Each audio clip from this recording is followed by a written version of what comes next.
नमस्कार। मई 2026 के राशिफल में आपका हार्दिक अभिनंदन है। मई का महीना बड़ा जबरदस्त महीना है क्योंकि आधा महीना सूर्य उच्च राशि में रहने वाले हैं और बाकी आधा महीना भी सूर्य वृष में यानी रिसोर्सेज की धन की राशि में रहेंगे। पूरा महीना जो बृहस्पति हैं वो मिथुन में रहेंगे, शनि जो हैं ये मीन राशि में रहेंगे, राहु कुंभ राशि में और केतु जो हैं ये सिंह राशि में रहेंगे। और ये महीना जबरदस्त इसलिए भी होगा कि महीने के सेकेंड हाफ में मंगल जो हैं ये अपनी राशि यानी मेष राशि में जाने वाले हैं।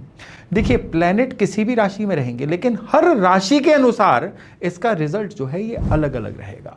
अगर आपकी मेष राशि है तो ये गोचर आपको डिफरेंट रिजल्ट देगा, अगर आपकी मकर राशि है तो ये गोचर आपको डिफरेंट रिजल्ट देगा। तो चलिए हर राशि वाइज डिस्कस करते हैं कि मई 2026 का महीना आपके लिए कैसा रहने वाला है। तो चलिए अब बात करते हैं मकर यानी कैप्रिकॉर्न राशि वालों की। भाई, मई का महीना कुछ मायनों में आपके लिए रहेगा बड़ा जबरदस्त, लेकिन कुछ मायनों में मई का महीना आपके लिए चुनौतियों वाला भी रहेगा। प्लैनेट्स क्या कह रहे हैं आपके लिए? सूर्य से बात करें तो सूर्य का गोचर इस महीने में आपके चौथे और पांचवें भाव में रहेगा। जब सूर्य आपके चौथे भाव में रहेगा उच्च राशि का रहेगा यानी 1 मई से लेकर 15 मई के बीच में। फिर मई के सेकेंड हाफ में सूर्य रहेगा वृष यानी टॉरस साइन में। पंचम भाव का सूर्य जो है ना, ये सूर्य का अपना एक नेचुरल ज्यूरिसडिक्शन है। तो यहां पे जब सूर्य आएंगे ना महीने के सेकंड हाफ में, आपकी विजिबिलिटी बढ़ाएंगे, धन के मामले में आपके सारे एफर्ट्स आपको रिजल्ट देना शुरू करेंगे। फिर अगर मंगल की बात करें, 11 मई तक मंगल आपके तीसरे भाव में रहेंगे, आपको खतरों का खिलाड़ी बनाएंगे, रिस्क टेकर बनाएंगे और सबसे बड़ी बात क्या है, एफर्ट करके कंफर्ट जोन से निकल के जीवन में आगे बढ़ना। फिर जाएंगे मंगल चौथे भाव में जहां पे एसिडिटी से लेके पेट की समस्याएं और बिना ही बात के लोगों से कहा सुनी भी यही मंगल देंगे। बुध की बात करें तो इस महीने में 15 मई तक बुध जो हैं ये आपके चौथे भाव में हैं। ये आपके लिए अनुकूल स्थिति है। काम कारोबार में बुध आपके लिए एक बड़े वाइज डिसीजन आपसे दिलवाएंगे। सेकंड हाफ में बुध जो होंगे ये आपके पंचम भाव में जाएंगे और उसकी वजह से ये आपको बहुत चतुर सुजान बनाएंगे। यानी बुध ओवरऑल ही इस महीने में चाहे काम हो चाहे आपके फैसले हों, आपके लिए अच्छी स्थिति में रहेंगे। बृहस्पति छठे भाव में अपने नक्षत्र में रहेंगे एक न्यूट्रल स्थिति में। शुक्र 14 मई तक पंचम भाव में अपनी राशि में बहुत शुभ फल देंगे और उसके बाद शुक्र थोड़े से कमजोर, थोड़े नहीं बहुत कमजोर हो जाएंगे। शनि जो हैं ये तीसरे भाव में 17 मई तक अपने नक्षत्र में रहेंगे और 17 मई के बाद शनि बुध के नक्षत्र में जाएंगे यानी कि 17 मई तक शनि अच्छे, उसके बाद थोड़े कमजोर हो जाएंगे। राहु केतु आपके लिए अनुकूल परिणाम देने में असमर्थ हैं, लेकिन इन सारे बिंदुओं को मिलाएं तो महीना आपके लिए औसत से कहीं बेहतर रहने वाला है। अगर इसको बारी बारी से हम देखें ना, करियर से शुरू करते हैं। आपके कर्म स्थान के स्वामी शुक्र स्थिति जो इसकी है ना, महीने के पहले हाफ में खासतौर पे 14-15 मई तक ये बड़ी जबरदस्त है। 14 मई के बाद शुक्र आपके लिए एकदम से ड्रिप हो जाएगी, कमजोर हो जाएंगे। इसलिए आपने व्यापार का कोई फैसला लेना है, नौकरी बदलनी है या कोई ना कोई ऐसा फैसला लेना है कि आप नौकरी छोड़ के अपना काम करना चाहते हो, तो जो फैसला लेना है 1 से 14 मई के बीच में लो, नहीं तो फिर जून तक वेट करो। 14 के बाद शुक्र जब छठे भाव में जाएंगे ना, तो नौकरी वालों के लिए ऑफिस पॉलिटिक्स का शिकार होना शुरू, गलतफहमियां शुरू, काम पेंडिंग होना शुरू, गलतियां शुरू। आपके बॉस अगर कोई लेडी होंगी ना, तो वहां पे उनको कंडेम मत करिए, उनसे आर्गूमेंट मत करिए, नहीं तो लेने के देने पड़ जाएंगे। और इवन आपके जो लेडी कुलीग्स भी होंगी ना, उनसे भी अपना बर्ताव बहुत संयम वाला रखिए, अच्छा रखिए और आपके ये जो शुक्र के परिणाम है ना, काफ़ी बेहतर होने शुरू हो जाएंगे।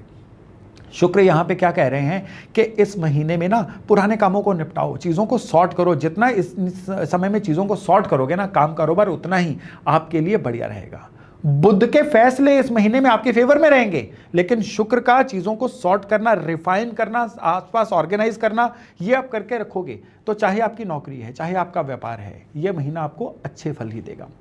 अगर फाइनेंशियल स्थितियों की बात करें तो आपके लाभ के भाव के स्वामी है मंगल, 11 मई तक अनुकूल हैं। पराक्रम, आत्मविश्वास, आपका रिस्क टेकिंग एपिटाइट सब बढ़ाएंगे, आपको अच्छी अचीवमेंट्स मिलेंगी, इनकम भी बढ़ेगी। लेकिन 11 मई के बाद मंगल की अवस्था कमजोर हो जाएगी। इसकी वजह से क्या होगा कि कहीं ना कहीं आपकी उपलब्धियों में कमी आ सकती है, कहीं ना कहीं अच्छा लाभ मिलने में देरी हो सकती है।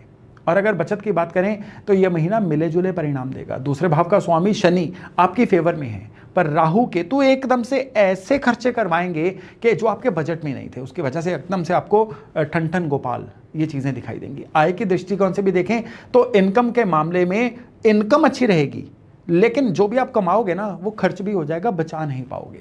समझदारी दिखाइए, बड़े बुजुर्गों की सलाह मानिए, ऑर्थोडॉक्स ओल्ड स्कूल गाय बन जाइए पैसे के मामले में, क्योंकि बृहस्पति की दृष्टि जो है ना ये दूसरे भाव पे रहेगी। तो बृहस्पति क्या है? जीव कारक है। बृहस्पति का घर के बड़े बुजुर्गों की सलाह है। तो किसी भी इंसान की अगर पैसे के मामले में सलाह आती है ना, उसको इग्नोर मत करिएगा। अब अगर हेल्थ की बात करें तो आपके जो राशि लॉर्ड है ना, ये एक फेवरेबल स्थिति में है। 11 मई तक शनि और मंगल की युति रहेगी, पर दोनों प्लैनेट जो हैं ये 3rd हाउस में अच्छे परिणाम देने वाले माने जाते हैं। और यहाँ पे आपको एक चीज़ याद रखनी है कि रोज़ बॉडी को थोड़ा बहुत आप मूव करते रहिए। आपको अपने खान पान की आदतें सुधारनी है, बॉडी के पोस्चर का ध्यान रखना है और बॉडी के किसी भी सिम्टम को इग्नोर नहीं करना है, तो आपकी हेल्थ ओवरऑल अच्छी रहेगी। 11th के बाद मंगल जब 4th भाव में आ जाएंगे ना, हालांकि अपनी राशि में होंगे, लेकिन वाहन ध्यान से चलाइएगा। और यहाँ पे आपको कहीं ना कहीं बॉडी में एसिड रिफ्लेक्स की दिक्कत हो सकती है, या किसी ना किसी तरह से डाइजेशन की कोई ना कोई समस्या आ सकती है। यहाँ पे आप एक और चीज़ देखिएगा, 6th लॉर्ड का स्वामी कौन है? आपका बुध, जो पहले हिस्से में अच्छा दूसरे हिस्से में खराब है, इसलिए दूसरे हिस्से में नसें या गले से जुड़ी हुई कोई समस्याएं आ सकती हैं।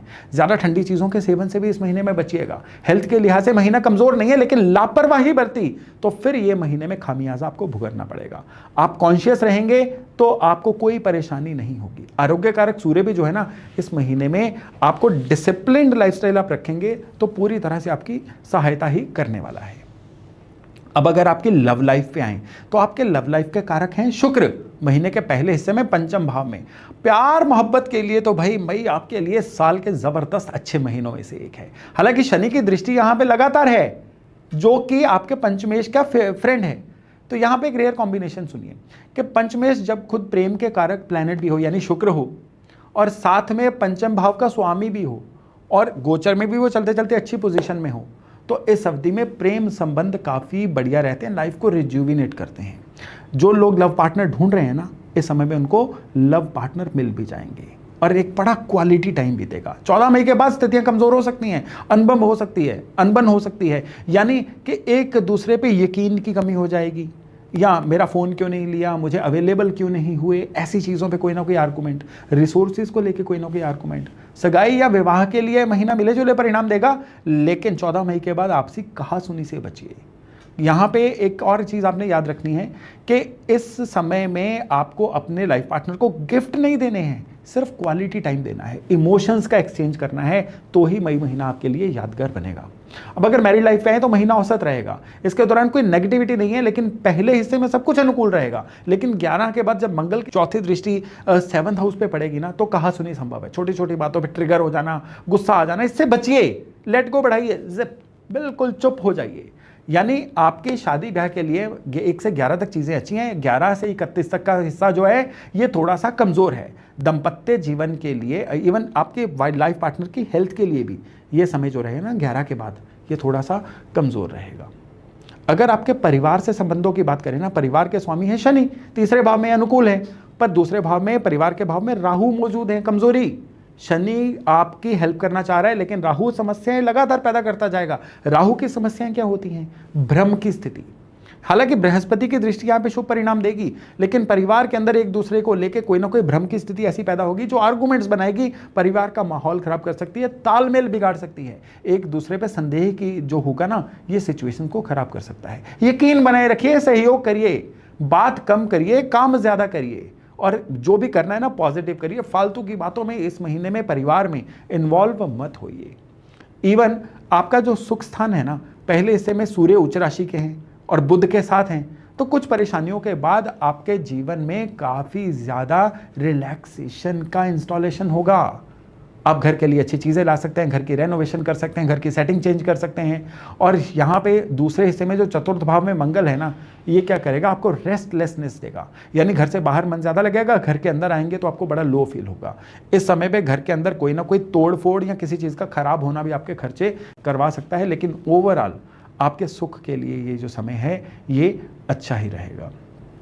अब यहाँ पे एक उपाय करिएगा, इस महीने का पहला गुरुवार जो आएगा ना, तो सूत का सफ़ेद धागे को हल्दी वाले कलर से पीला करके ना पीपल के पेड़ के आसपास लपेट के आइए। और दूसरे, इस महीने में जो पूर्णिमा आएगी, खीर बनाइए और उसका भोग भगवान को लगवा के परिवार में भी बांटिए, लोगों में भी बांटिए, और गौशाला में गायों की सेवा करिए। ये सिंपल उपाय आपके लिए बड़ा ज़बरदस्त उपाय बनने जा रहा है।